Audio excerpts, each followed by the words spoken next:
Piece అన్నారా లేదా? ఏ మనవాళ్ళు తెల్లగా ఎవరు లేరా, ఎర్రగా ఎవరు లేరా? అందం మొత్తం మీద వాళ్ళు ఆ పేరు ఎట్టేశారు, బ్లాక్స్ అన్నాడు. నీకు అనిపిస్తోంది, నీకు అనిపించడం వల్ల అది అందంగా కనపడుతోంది తప్ప ఇదేవే రోచతే యస్మై భవేత్ తస్య సుందరం. నీకు ఇష్టమైంది కాబట్టి అది అందంగా ఉంది, కానీ నిజంగా అందమైనది అందం కానిది అంటూ లోకంలో లేదండి అన్నాడు. ఇది ఏన్షియంట్ విజరం. ఈ విజరంతో మీరు ఏ అమ్మాయిని చూడండి, ఏ అబ్బాయిని చూడండి, మీ మనస్సు చెలించదు మిత్రమా. ప్రతి ఒక్కడు వశిష్ఠ మహర్షిలా ఉంటాడు, అనుమానమే లేదు. ఇక్కడ మీ చదువు పూర్తవుతుంది. మీకు కావాల్సిన చదువు పూర్తవడం కదా. ఈ యథావేషాలు దేనికి ఇక్కడ? ఇక అక్కడి నుంచి ఫోన్లు పట్టుకోవడం, కెలుగుతూ కూర్చోవడం, ఎస్ఎంఎస్లు పంపించడం, చెడిపోవడం. ఇంకెందుకే జగమే మాయ బ్రతుకే మాయ. అక్కడి నుంచి సీసా, శాలువా, గజ్జి కుక్క. మళ్ళీ మామూలు కుక్క పనికిరాదు, గజ్జి కుక్క కావాలి. వీడి గజ్జి వచ్చింది కదా, ప్రేమ గజ్జి. ఇదేం గొప్ప విషయం కాదండి. దేవదాస్ చరిత్ర మనకి ఎందుకు సినిమాగా తీశారు? అలా అయిపోవద్దని. అంతేగాని అలా తాగమని కాదు అక్కడ, అది తాగమని కాదు అక్కడ. నేను నాగేశ్వరరావు గారిని అడిగాను ఒకసారి, ఇద్దరం కారులో పెడుతుంటే, ఏమండి ఎంత బాగా నటించారు, అసలు మీకు అలవాటు ఉందా? నరసింహరావు గారు మీరు అడిగారు చెప్తే బాగుండదు, నాకు అదేం లేదు, కానీ మేము అలా నటిస్తామండి, తాగితే పడిపోతాం కదా అన్నాడు ఆయన. తాగే అలవాటు లేకుండా నటించాడు ఆయన. అది నటన. ఉన్నవాడు నటించేది ఏముందండి? ఆయనకి నాకు దేవుడి మీద నమ్మకం లేదని చెప్పాడు. కానీ భక్తుల పాత్రలు నాగేశ్వరరావు వేసినంత బాగా ఎవరు వేయాల. గువ్వలు గోపన్న ఎన్ని భక్తుల పాత్రలు వేసాడండి ఆయన. తుకారాం అదరగొట్టేశాడు ఆయన తుకారాం పాత్ర. తనకి లేనిదాన్ని నటించడం గొప్ప, ఉన్నదాన్ని నటించడం ఎందుకు చూపిస్తే అయిపోయాయి. భక్తి ఉన్నవాడు భక్తుడిగా వేయడం గొప్ప కదా, లేనివాడు వేయడమే గొప్ప. ఆయన నటనలో రాణించాడు ఆయన. దాదాసాహెబ్ ఫాల్కే. ఆ నటన ఉందే, అది ఎంతవరకు అంతవరకే. జీవితం ఆయన తాగుతూ కూర్చోలేదు అక్కడ, కాబట్టి నటించాడు బాగా. అలా నటించకపోతే మరి తెలియదు కదండి. అంతేగాని దేవదాసులో ఉండమని నేను మా అబ్బాయికి చెబుతాను అన్నాడు ఆయన. అలా ఉండొద్దని చెబుతాం కదండి, అది ఆదర్శం కాదు కదా. కొన్ని జీవితాలు ఇలా ఉంటాయి. అసమర్థుని జీవియాత్ర అని గొప్ప నవల ఉందమ్మ పూర్వం, బాగా ప్రసిద్ధమైంది. ఇది అది ఎందుకు రాశాడు రచయిత? నువ్వు అలా ఉండొద్దని. నీ జీవితం సమర్థుని జీవియాత్ర కావాలంటే నువ్వు అసమర్థుని జీవియాత్ర చదువు. అంతేగాని అంత గొప్ప నవల్లో హీరో అసమర్థుడు, నేను అసమర్థుడు అవుతా. అసమర్థుడు అంటే పుస్తకం ఎందుకు అయ్యే పని లేక. దాని నుంచి మనం పాఠం నేర్చుకోవాలి. అసమర్థుడిలా మనం ఉండొద్దు. అంటే ఏ అందం మీ కంటపడనండి, మీ చదువు కంటే అందమైంది కాదు. అందుకే ఇక్కడ ముందు గణపతి బొమ్మ పెట్టారు, అంతకంటే ముందు పరమ బ్రహ్మచారి ఆంజనేయ స్వామి బొమ్మ పెట్టారమ్మా. నేను నమస్కారం పెట్టుకుని వచ్చాను. లోపలికి అడుగు పెట్టే ముందు ఖచ్చితంగా మీరు హనుమంతుడికి దండం పెట్టుకుని రండి. హనుమంతుడికి దండం పెట్టుకుని రండి. ఆ బ్రహ్మచర్యం నిలబడుతుంది. మరో రహస్యం తెలిసిన వ్యక్తిగా చెబుతున్నాను. నేను చెప్పకూడదు, నిజానికి సంసారంలో ఉన్నవాడిని. నాకు బ్రహ్మచర్యం గురించి మాట్లాడడం ధర్మం అంటే హక్కు లేదు, కానీ చెప్పాలి కదా. ఎవరు చెప్పకపోతే నా పిల్లలకి నేను చెప్పనా? చదువు దాటి ఉద్యోగంలో ప్రవేశించి మనకు సంబంధం చూసుకుని పెళ్ళి అయ్యే వరకు అసలు ఈ ఆలోచనలు ఉండకూడదు. ఆడ మగ ఆలోచనలు ఉండకూడదు. అసలు ఎవరో ఒకరు జీవితంలోకి ప్రవేశించకపోరు పెద్ద విషయం కాదు. ఇక్కడ ప్రవేశించిన మొదటి సంవత్సరం భార్య చెప్పినట్టు భర్త వింటాడు, కొత్త మోజు. రెండో సంవత్సరం నుంచి భర్త చెప్పినట్టే భార్య వింటుంది. మూడో సంవత్సరం నుంచి వీళ్ళు ఒకరి మాట ఒకరు వినరు. వీళ్ళిద్దరి మాటలు ఇరుగు పొరుగు వింటూ ఉంటారు. ఇది పెద్ద పంచరంగుల సినిమా ఏం కాదు, ఇది అందరూ అనుభవించి ఏడుస్తున్నాం ఇక్కడ. దీనికోసం అంత తాపత్రయపడక్కల. ఈ పెళ్ళి పిల్లలు పెద్ద విషయం కాదండి. కుక్కలు కూడా సంతానానికి ఉంటున్నాయి, పెద్ద విషయం. నీ పిల్లలు నువ్వు పెంచావా? సంస్కారవంతంగా పెంచావా? పిల్లల కంటే కంటే సరిపోయిందా? పందులు కంటున్నాయి, కుక్కలు కంటున్నాయి, నువ్వు కన్నావు. ఏం ఉపయోగం? ఎవడు పెంచాడో వాడు ఘనుడు, ఎవడు సంస్కారవంతులను చేసాడో వాడు ఘనుడు. పిల్లల్ని పెంచడం కనగానే సరిపోయింది, వాళ్ళని పెంచాలి, పెద్దవాళ్ళని చేయాలి, బాధ్యత వహించాలి. వాడు తప్పుదారి పడితే సరిదిద్దుకోవాలి, వీలైనంత ప్రయత్నం చేయాలి. ఏమీ లేకపోతే భగవంతుడి దగ్గర ఎడవనైనా అడవాలి, నా కొడుకును మార్చవయ్యా అని. దేనికి నీకు తెలియదా? ఆ సంస్కారం బీటెక్ నేర్పదండి, ఎంటెక్ నేర్పదండి, బట్ ఎవరు ఏన్షియంట్ విజరం నేర్పుతుందమ్మా ఖచ్చితంగా. పిల్లల్ని ఎలా పెంచాలో కూడా నేర్పుతుంది. చెప్తాను అది కూడా. నీకు ఈ సౌందర్య దృష్టి లేకుండా ఉంటే నీ పిల్లలకు కూడా ఉండదు. నీకు ధర్మ దృష్టి ఉంటే నీ పిల్లలు కూడా అలాగే ఉంటారు. ఇంకోటి కూడా చెబుతున్నాను నా పిల్లలుగా. బుద్ధి పక్కదారి పట్టింది. ఎవరో ఫిగర్ కనపడగానే వీడికి షుగర్ వచ్చింది, అప్పుడు కూడా ఓ మెడిసిన్ ఉంది, వచ్చింది. మానవ సహజం కదా, పెద్దవాళ్ళకే వస్తున్న ఆలోచనలు పిల్లలకి వస్తాయి, రానివ్వండి. గువ్వల చిన్న శతకంలో చెబుతాడు దానికి మాట. చెడు బుద్ధి పుట్టినప్పుడు ఎలా పోగొట్టుకోవాలి, దాన్ని కొనసాగించద్దు. అలాగా చెడుని తెలుస్తుంది కదా నీకు, చదువుకుందుకు వచ్చావు. ఈ ప్రేమ వ్యవహారాలు ఏంటి ఇక్కడ? చెడు బుద్ధి పుట్టినప్పుడు సడిసేయక స్వీయ హృదయ సాక్షి ఎరిగి చెడు బుద్ధి పుట్టినప్పుడు సడిసేయక స్వీయ హృదయ సాక్షి ఎరిగి నీ ఉడుగుము ఇది తగదనుచు నీ ఉడుగుము ఇది తగదనుచు జనకుడు వలె కృపజూచుచుండు గువ్వల చెన్న జనకుడు వలె కృపజూచుచుండు గువ్వల చెన్న. గువ్వల చెన్న శతకం అద్భుతమైన శతకం. రచయిత పేరే గువ్వల చెన్నడు అయి ఉండొచ్చు బహుశా. ఎన్ని అందమైన నీతి వాక్యాలు చెబుతాడు. చెడు బుద్ధి పుడుతుందా? అందరికీ పుడుతుంది. విశ్వామిత్రుడికి పుట్టింది. మేనకను చూడగానే తలుపేశాడు, తపస్సు చేశాడు. మేనకను చూడగానే తలుపేశాడు, మళ్ళీ ఆ తలుపు 10 ఏళ్ళు తీలే. ఏమైంది? శకుంతల పుట్టింది. దుర్మార్గుడు వదిలేశాడు పిల్లని. ఆవిడ వదిలేసింది, ఈయన వదిలేశాడు. ఏమీ తెలియని బ్రహ్మచారి కణ్వ మహర్షి, పెళ్ళాం పిల్లలు లేరు, ఆయనకి పెళ్ళే కాలేదు. ఆయన పాపం నదీ తీరానికి పెడితే అక్కడ చిన్న పిల్ల, ఆడపిల్ల, పసిపిల్ల అక్కడ ఉంది. పక్షులు తాము ఏదో ఆహారం తెచ్చి వాటికి పెడుతున్నాయి. ఆయనకి జాలేసింది. పక్షులకున్న జాలి నాకుండదా? నేను బ్రహ్మచారిని, ఈ పిల్లని పెంచగలనా లేదా అన్న ఆలోచన లేకుండా ఆడపిల్ల పెంపకాన్ని నెత్తి మీద వేసుకున్నాడమ్మా కణ్వ మహర్షి. జాతికి ఆదర్శం, జాతికి ఆదర్శం. ఆ పిల్లను కూడా ఎలా పెంచాడంటే అంటీ ముట్టనట్టుగా, తామరాకు మీద నీటి బొట్లాగా. ఆ పిల్ల హక్కుల్ని హరించలేదు, బుద్ధి చెప్పే ప్రయత్నం చేశాడు. తేడా వస్తే నీ దారి నువ్వు చూసుకోమ్మా, నిర్ణయం తీసుకున్నావు కదా అన్నాడు. అంతేగా నీ కోసం నేను యుద్ధం చేసిన వాడు ఉన్నాడు శుక్రాచార్యుడు దమయంతి కోసం. పుత్ర వ్యామోహం కాదండి, పురాణాల్లో పుత్రికా వ్యామోహం కూడా ఉంది. శుక్రాచార్యుడు దేవయాన కోసం అడ్డమైన పనులు చేశాడు. రాజుల్ని శపించాడు, సాటి ఋషుల్ని శపించాడు. అమ్మాయి మీద వ్యామోహం. ధృతరాష్ట్రుడు కొడుకు మీద వ్యామోహం, శుక్రాచార్యుడు కూతురు మీద. ఏదైనా వ్యామోహమే. పుత్రికలు పుత్రులు అన్న తేడాలు మాట్లాడద్దు. కణ్వ మహర్షి ఆ పిల్ల కనపడగానే లేని బాధ్యత తీసుకుని ఆ చిన్న పిల్లని ఇంటికి తెచ్చి ఆయన పేరు పెట్టాడు. ఎంత అందమైన పేరు పెట్టాడో. పక్షులు ఆ పిల్లను లాలిస్తున్నాయి కదా. శకుంతేభ్యక లాలిత ఇది శకుంతల అని పేరు. శకుంతం అంటే పక్షి. ఖగే విహంగ విహగ విహంగమ విహాయసాగ శకుంతి పక్షి శకుని శకుంత శకునద్విజా. పక్షికి సంస్కృతంలో 11 పేర్లు ఉన్నాయి, తెలుగులో ఇంకో 6 ఉన్నాయి, 17 పేర్లు ఉన్నాయి. ఇంగ్లీష్ అని కొట్టుకుపోతున్నారు. బరడ తప్పితే ఇంకో పదం చెప్పండి నాకు. యాదవ్ బరడు ఒకటే, ఇంకొకటో రెండో అంతేనా? ఖగే విహంగ విహగ విహంగమ విహాయసాహ శకుంతి పక్షి శకుని శకుంత శకున ద్విజాగ 11 పేర్లు ఉన్నాయి. ఇందులో పక్షి లేదు, మళ్ళీ తెలుగు. పక్కి ఉంది ఇంకా తెలుగులో, పిట్ట తెలుగులో ఉన్నాయి. ఇంకా ఒక 20 పేర్లు ఉన్నాయి పక్షికి. మనం ఇంగ్లీష్ మీడియంలో కొట్టుకుపోతున్నాం. భాష సంపన్నం కాదండి. ఎలా అవుతుందమ్మా? తెలుగులో 56 ఎకరాల పొలం ఉంది, ఇంగ్లీష్లో 26 ఎకరాల పొలం ఉందమ్మా. మనకంటే 30 ఎకరాలు తక్కువ, 30 ఏకర్స్ తక్కువ. అది పేదవాళ్ళ భాష, ధనవంతుల భాష తెలుగే. మంది 56 ఎకరాల పొలం, బండిరా సహా ఉంది, అరసున్నా సహా ఉంది. వాళ్ళకి ఎక్కడ ఉన్నాయి ఇవన్నీ? దయ అనడానికి ఇంగ్లీషులో పలకదండి. డయా అంటే చచ్చిపోయాడు వాడు.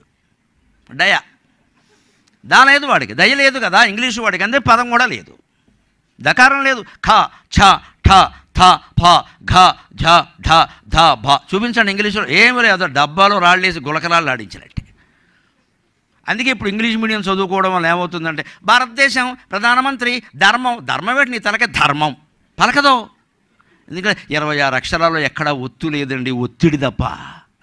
ఒత్తులు లేకుండా ఒత్తిడి కలిగిన భాష నేర్చుకుంటున్నాం. మనకు ఒత్తిడి కాకపోతే ఏం మిగులుతుందండి? దయ అనే మాట్లేదు, దానం అనే మాట్లేదు, ధర్మం అనే మాట్లేదు. నీదో భాష. వాడు నేర్పడం, మనం నేర్చుకోవడం సిగ్గు లేకపోతే సరే. ఏ భాష అయినా నేర్చుకోవచ్చు, మన భాషను తొక్కేయకూడదు. అలాగా నాకు అదే బాధ. మన మాతృభాష ఏమైంది? దాంట్లో ఎన్ని విశేషాలు ఉన్నాయి. అందుకని గువ్వల చెన్నడు చెబుతున్నాడు ఆ శతకం. చెడు బుద్ధి పుట్టింది, వదిలేయి, గొడవ చేయకు. మళ్ళీ మనం ఏం చేస్తామంటే ఈ పిల్లల్లో ఉండే లోపం పక్కవాడితో చెబుతాడు. ఒరే నాకు ఏంట్రా ఈ మధ్య ఇలా అనిపిస్తుంది, వాడితో ఎందుకు నీకు డిస్కషను? వాడు ఏం చేస్తాడు? తినకుండా వీడికి ఎలా అనిపిస్తుందని ఎవడికో చెబుతాడు. అసలు అనిపించిన దానికంటే ఈ ప్రచారం ఎక్కువైంది, దానివల్ల వీడికి ఇన్ఫీరియారిటీ వచ్చింది. అక్కడి నుంచి వీడు ఎరా నువ్వు చదువుకోవడం మనసు ఏంటి ఇలా చేస్తున్నావు అని ఎవడో వచ్చి పలకరిస్తాడు. అక్కడి నుంచి వీడు డిప్రెషన్లోకి వెళ్ళిపోయాడు. ఇంకా దీని నుంచి మొత్తం తప్పించుకునే ఉపాయం మన ప్రాచీన సాహిత్యం చెబుతోంది. చెడు బుద్ధి పుట్టినప్పుడు స్టడీ చేయక మాట్లాడకో, ఎవరికి చెప్పుకో. నీకు తెలుసు కదా చెడు ఆలోచన. స్వీయ హృదయ సాక్షి ఎరిగి, నీ హృదయమే సాక్షిగా నీలో నువ్వు ఆలోచించుకో. అది తప్ప ఒప్ప. పెళ్లి చేసుకోవడం తప్పు కాదు, ప్రేమించడము తప్పు కాదు. దానికి ఒక వయస్సు ఉంది, ఒక పద్ధతి ఉంది. కాలేజీలో ఏమిటి? కాలేజీకి ఎందుకు వచ్చావు నువ్వు? ప్రేమించడానికా?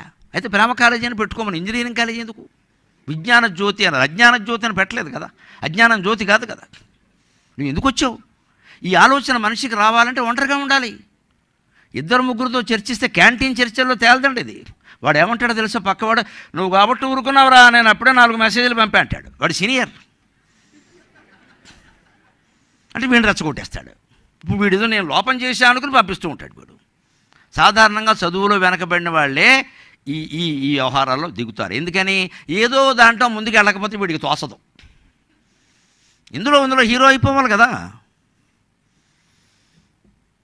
అందుకని వాళ్ళు దానికి ఉపాయం చెబుతున్నా. సడిసేయక స్వీయ హృదయ సాక్షి ఎరిగి నీ ఉడుగుము, నీ హృదయంలో నువ్వే ఆలోచించుకో, దాన్ని వదిలిపెట్టాయి. ఎందుకంటే అంతరాత్మను మించిన గురువు లేడు, జీవితాన్ని మించిన గ్రంథం లేదు, శరీరాన్ని మించిన క్షేత్రం లేదు, మనస్సును మించిన తీర్థం లేదండి. ఎక్కడికి వెళ్ళక్కర్లేదు. మీరు శరీరమే గొప్ప క్షేత్రం, అదే పుణ్యక్షేత్రం. ధర్మక్షేత్రే కురుక్షేత్రే, అదే క్షేత్రం. మీ మనస్సే గొప్ప తీర్థం. మీ మనస్సులో మీరు మునగండి, ఎక్కడ మునగక్కల.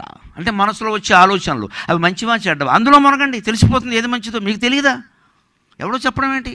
ఎవరో చెప్పిన మాటలు ఉపయోగపడుతుంది. ఇప్పుడు నేను చెప్పి ఉంటాయి కదా, మీరు గుర్తొస్తే ఖచ్చితంగా. అంతరాత్మను మించిన గురువు లేడు, జీవితాన్ని మించిన గ్రంథం లేదు. 100 మంది ఆత్మకథలు, జీవిత కథలు నువ్వు చదివినా, రామాయణం మొత్తం 24,000 శ్లోకాలు, భారతం మొత్తం 1,700 శ్లోకాలు, భాగవతం మొత్తం 14,093 శ్లోకాలు నువ్వు చదివినా, నీ లైఫ్ నువ్వు చదవకపోతే ఓడిపోయినట్టే లెక్క. నీ జీవితం నువ్వు చదవాలి. మన జీవితం ఎలా మొదలైంది, ఏం జరిగింది, ఎక్కడెక్కడ తప్పు చేసాం, ఒప్పు చేసాం, ఇది ఒంటరిగా ఉంటేనే ఆలోచించగలవండి. 10 మందిలో ఉంటే ఆలోచించలేని విషయాన్ని. ఆ ఒంటరితనాన్ని ఏకాంతంగా మార్చుకోవాలి. ఒంటరితనం ఉండకూడదు అనుకోకూడదు. మీకు ఈ వయసులో ఏమనిపిస్తుందంటే, నాకు అందరిలో ఉంటే కానీ తోచదు, అదో వ్యాధి, డాక్టర్కి చూపించుకో. అందరిలో ఉండడం గొప్ప విషయం ఏం కాదు. ఇక్కడ అందరిలో ఉన్నప్పుడు ఎలా ఉండాలో ఒంటరిగా కూడా అదే ఆనందంగా. నేను ఇప్పుడు మాట్లాడుతుంటే నా ఎదురుగా ఎంతమంది ఉంటారమ్మా. నేను ఇంటికి కారు ఎక్కిన తర్వాత ఎవరు ఎదురుగా ఉంటారంటే పక్కన డ్రైవర్ ఉంటాడండి. ఇక్కడ కూడా ఒక 100 మంది కావాలంటే డ్రైవర్ ఏమవుతాడు? ఎందుకుంటారు? ఎప్పుడూ మనుషులు వింటూ ఉండాలా, ఎప్పుడూ నాకు గౌరవాలు జరుగుతూ ఉండాలా అంటే సభ లేకపోతే బతకలేమా? అదో వ్యాధి. సభలు మన కాపాడుతాయా? అంతరాత్మ కాపాడుతుంది. కానీ ఇన్ని మంచి మాటలు చెప్పాం, విన్నారు, మనం ఇంకా నేర్చుకుందాం, చెబుదాం, ముందు మనం అది ఆచరిద్దాం, చాలు, ఆనందంగానే ఉంటాం. అదే స్వీయ హృదయ సాక్షి ఎరిగి నీ ఉడుగుము, ఆ పని మానయి. ఇది తగదనుచు, తగిందో తగదో, బీటెక్ ఎంటెక్ చదివి పిహెచ్డీ చేస్తున్నావు, నీకు తెలియదా మిత్రమా? ఎవరో చెప్పాలా? ఎన్ని చరిత్రలు మనం వెళ్ళలేదు. ఇక్కడ ఊరికే ప్రేమించలేదని ఆత్మహత్య, ప్రేమించకపోతే ఆత్మహత్య ఏమిటాయి? ప్రేమిస్తే ఆత్మహత్య చేసుకుంటే ఓ పద్ధతి, తర్వాత జీవితం ఎలాగో నాశనం. కాబట్టి ప్రేమించకపోతే ఆత్మహత్య, ప్రేమించకపోతే సంతోషించాలి. అమ్మాయి శని వదిలిపోయింది అంటే ఇది ఒక అహంకారం, ఇదేదో బలహీనత. అహంకారం ఏంటంటే నేను ప్రేమించా, నన్ను అందరూ అంటే నేను ఏదనుకుంటే అది అయిపోతుంది. దీని అహంకారం అంటారు, దీని ఆత్మీయత అనరు. పైగా నీకోసం నేను చచ్చిపోవడానికి సిద్ధంగా ఉన్నా, లేదా నిన్ను చంపేస్తా. ఎంత గొప్ప ప్రేమో, వాడిని చంపేస్తా, ఆవిడని చంపేస్తాడట, యాసిడ్ పోసేస్తాడు. యాసిడ్ పోసే స్థితికి వచ్చానంటే ఎంత ప్రేమిస్తున్నాను, వీడు ఖచ్చితంగా నాశనం చేస్తాడమ్మ జీవితాన్ని. 25 ఏళ్ళ 20 ఏళ్ళ కుర్రాడు ఎవడైనా అమ్మాయి దగ్గరకు వచ్చి నాకు మా అమ్మా నాన్న కంటే నువ్వు చాలా ముఖ్యం అని అన్నాడు అనుకో, వెంటనే గోమ్మే కొట్టాలి వెంటనే. ఓరు వెధవా, 20 ఏళ్ళు పెంచిన నీ తల్లి ముఖ్యం కాదా, నీ తండ్రి ముఖ్యం కాదా, నేను నీకు ముఖ్యం అయ్యాను, రేపు ఇంకో ఆడద కనపడగానే నన్ను ఇలాగే తోసేస్తావు కదా, గోమ్మే కొట్టేస్తాను వెధవా అని చెప్పాలి. అంతేకాని ఎవరు అనలేదు ఏమిటో ఆయనే అన్నాడు ఆ మాట, ఎంత గొప్ప అది బాబోయ్. నన్ను చూస్తే అందరూ అంతే. ఇది ఓవర్ యాక్షన్. ఇక్కడ ఇదంతా అహంకారం కదండి. దీన్ని ఎలా సమర్థించుకుంటున్నారు? ఇది అహంకారం కదా. నేను చూడగానే అందరూ ఐసే అట్టే రొట్టే మట్టయిపోవాలా? అంత గొప్పవాడివా నువ్వు? ఇక్కడ ఎందుకు అవ్వాలి? అదేం అహంకారం? కాదనేసరికి కోపమా, అవుననేసరికి ఓ పెద్ద ఆకాశం ఎక్కడమా? 2 తప్పులే కదా. ఎప్పుడూ జీవితంలో ఒక విషయం గుర్తుపెట్టుకోండి అమ్మా, మనం ప్రేమించే వాళ్ళకంటే మనల్ని ప్రేమించేవాళ్ళు ముఖ్యం. వాళ్ళు తల్లి తండ్రి, మనకి ఎవరి మీదో దృష్టి పడింది, వాళ్ళు లేనిదే ఉండలేమన్నా. లేదండి, మన కోసం ఎంతోమంది ఉన్నారు ఇక్కడ. బహుశా నువ్వు ఇక్కడ విజ్ఞాన జ్యోతిలో జరుగుతున్నావు, నీ మేనమావ కూతురు పల్లెటూరులో ఉండొచ్చు, మా బావ వస్తాడు నన్ను చేసుకుంటాడు, ఆ అమ్మాయిని చేసుకో, సుఖంగా ఉంటావు. ఎందుకంటే అమ్మాయి పెద్దగా చదువుకోవాలా, ఈ బావ కోసం కళ్ళగంటుంది అక్కడ. అది చేసుకో, సుఖంగా ఉంటావు. నచ్చదు, ఎందుకంటే చిన్నప్పటి నుంచి చూసి గవ్వలాట ఆడుకున్నాం కదా అక్కడ. అందుకని ఇక్కడ ఎవరో కొత్తగా నచ్చుతారు. చదువు పాడైంది, ముందు నువ్వు ఎవరిని చేసుకున్నావు మంచిది, చదువు ఎందుకు పాడు చేసుకుంటున్నావు? అక్కడి నుంచి బయటపడగలగాలి ఖచ్చితంగా. లేకపోతే ఈ అందాల వ్యామోహంలో ఎక్కడికి మనం వెళ్ళిపోతామో తెలియదు. స్వీయ హృదయ సాక్షి ఎరిగి నీ ఉడుగుము ఇది తగదను జనకుడు వలె కృప చెప్పుచుండు గువ్వల చెన్న. తండ్రిలాగా నీ మనస్సు ఎప్పుడూ బుద్ధిగా మారి నీకు ఉపదేశం చేస్తుందయ్యా, తండ్రిలాగా నువ్వు గమనించుకోవాలి. తల్లి కొన్ని విషయాలు చెప్పడానికి మొహమాట పడుతుంది ప్రేమ కారణంగా. తండ్రి అంటే బాధ్యత, తల్లి అంటే ప్రేమ, మాత అంటే లవ్, తండ్రి అంటే రెస్పాన్సిబిలిటీ. అందుకే తండ్రి కొంచెం ఇంట్లో గంభీరంగా ఉంటాడమ్మా. తండ్రి చాలా సున్నితంగా మీదెక్కించుకోవాలంటే కష్టం. తండ్రి బాధ్యత అంటే మీదెక్కించుకోకూడదు, దూరంగానే నిలబడి మాట్లాడాలి. ముఖ్యంగా 10 ఏళ్ళు దాటాయంటే తండ్రికి పిల్లలు అలా 2 అడుగుల దూరంలో ఉండి మాట్లాడాలి. మా నాన్నగారితో మాట్లాడాలంటే మేము 2 రోజులు రిహార్సల్ వేసేవాళ్ళం. అందులో నన్ను పంపించేవారు, ఎందుకంటే నేను 9వ వాడిని ఇంట్లో, చిన్న సంతానం. నన్నైతే కొట్టడు, అదో గ్యారంటీ. మిగిలిన వాళ్ళైతే వాయింపే, మహా అయితే తిడతాడు, కొట్టడంతే. అది కూడా ఆయన ప్రశాంతంగా ఉండే సమయం ఏంటంటే ఆయన మధ్యాహ్నం భోజనం చేశాక తాంబూలం వేసుకునేవారు. అప్పుడు కాస్త ఆ మత్తులో ఉండి ఆయన సరదాగా ఉంటారు, అప్పుడు కొట్టరు అంతే. అప్పుడు వెళ్ళి సినిమాకి వెళ్ళాలనుంది అని ఈ వాక్యం పూర్తి చేయడానికి అరగంట పట్టేది. ఇప్పుడు అరగంటలో నా నోట 100 శ్లోకాలు వస్తున్నాయి ఇక్కడ. కానీ అలా జాగ్రత్తగా పెంచిన తండ్రి పెంపకంలో ఉండబట్టి జీవితంలో బాగున్నామమ్మా, అనుమానం ఏంది? నా తండ్రికి నా మీద ప్రేమ లేదా? నా తండ్రికి నా మీద ప్రేమ లేదా? కానీ మా అమ్మ ఉన్నట్టే మా నాన్న ఉండాలంటే ఎలాగ? మగ వేరు ఆడ వేరండి, సమానం అంటారేటండి? అర్థం లేని మాట. ఒకరికెవరు సమానం కాదమ్మా. మొగాళ్ళు మొగాళ్ళే, ఆడాళ్ళు ఆడాళ్ళే. ఆడాళ్ళు ఆడాళ్ళలాగే ఉండాలి, మొగాళ్ళు మొగాళ్ళలాగే ఉండాలి. ఎవరినొకరు అనుకరిస్తున్నామంటే మనం భ్రష్టులం అయిపోయాం అన్నమాట. వేషం సహా దేంట్లోనూ ఆడవాళ్ళు మగవాళ్ళని అనుకరించద్దు దయచేసి. మీ వేషంలో మీరు ఉండండి, మీ భాషలో మీరు ఉండండి, మీ సంస్కారంతో మీరు ఉండండి. కనీసం ఈ దేశంలో సగం మంది అయినా బాగుంటారనే నమ్మకం ఇవ్వండి అమ్మా మాకు. ఆ సగం మంది అయినా బాగుంటారనే నమ్మకం ఇవ్వండి. ప్రతి చోట మగాళ్ళు దొరికినట్టే ఆడాళ్ళు దొరుకుతుంటే ప్రపంచం ఏమైపోతుందో అర్థం కావట్లా. హక్కుల గురించి మాట్లాడితే ఎవరేం చేయలేరమ్మా. నేను తాకూడదా, నేను తిరగకూడదా, కనీసం సగం మంది బాగున్నారనే నమ్మకం ఉండేది ఇదివరకు. ఇప్పుడు నిన్న పత్రికలో చూసుంటారు మీరు, తెలంగాణ రాష్ట్రంలో 50% తాగుబోతులు, 50%. ఇంకా ఆంధ్ర కొంచెం నయ్యం, 33% అట. ఏదో వాళ్ళ శాతాలు వాళ్ళకున్నాయి, నిజమని కాదు, కానీ ఆ వెర్రి శాతాల్లోనే 33%, అక్కడ 50%. అంటే ప్రతి ఇద్దరిలో ఒకడు తాగుతున్నాడు. ఇక్కడ ఎంతమంది ఉన్నామో నాకేం తెలుసు. ఏంటిది వ్యవస్థ? దీనివల్ల ఎవరు బాగుపడుతున్నారు? ఓ పక్క ఉచిత పథకాలు ఇస్తారు, ఓ పక్క సీసా పేరు మీద లాగుతున్నారు. ఇక్కడ ఏమి వ్యూహాలు ఇవి? ప్రజలు నాశనం అయిపోతున్నారు. ఈ తాగుడు మానభంగాలకు కారణం అవుతుంది. లేదా 70 ఏళ్ల వాడు 7 ఏళ్ల అమ్మాయిని మానభంగం చేయడం అర్థం ఉందా లేదా? ఆ మాటకి ఏం ఆనందం కోసం చేస్తాడండి? పిచ్చెక్కింది వాడికి, మెదడు లేదు. దానికి కారణం తాగుడు. అది మానిపించకుండా అది అదే సాగుతూ ఉంటే ఎన్ని ప్రవచనాలున్నా ఉపయోగమేం లేదండి. ఇక్కడ మద్య నిషేధం లేకుండా ప్రభుత్వాలు చేయడం గురించి నేను అన్నమ్మా. మనం మానేయడానికి ప్రభుత్వం చట్టం చేయాలా? మనకి దాని చెడు తెలియదా? నీ మనస్సు నేను ఆజ్ఞాపించట్లేదా? అది కాదా గువ్వల చెన్నడు చెబుతున్నది? నీ అంతరాత్మ ఏం చెబుతుందో వినవయ్యా. ఉడుగుము ఇది తగదనుచు జనకుడు వలె కృప చెప్పుచుండు గువ్వల చెన్న. ఇంకేం కావాలి నీకు? నీ మనస్సు నీకు చెబుతుంది కదా. పైగా మానేయాలంటే ఇప్పుడు ఉపాయం చెబుతా. సాంగత్యం కారణం బాగుంటే దుర్వ్యసనాలు రావు, సద్వ్యసనాలే వస్తాయి.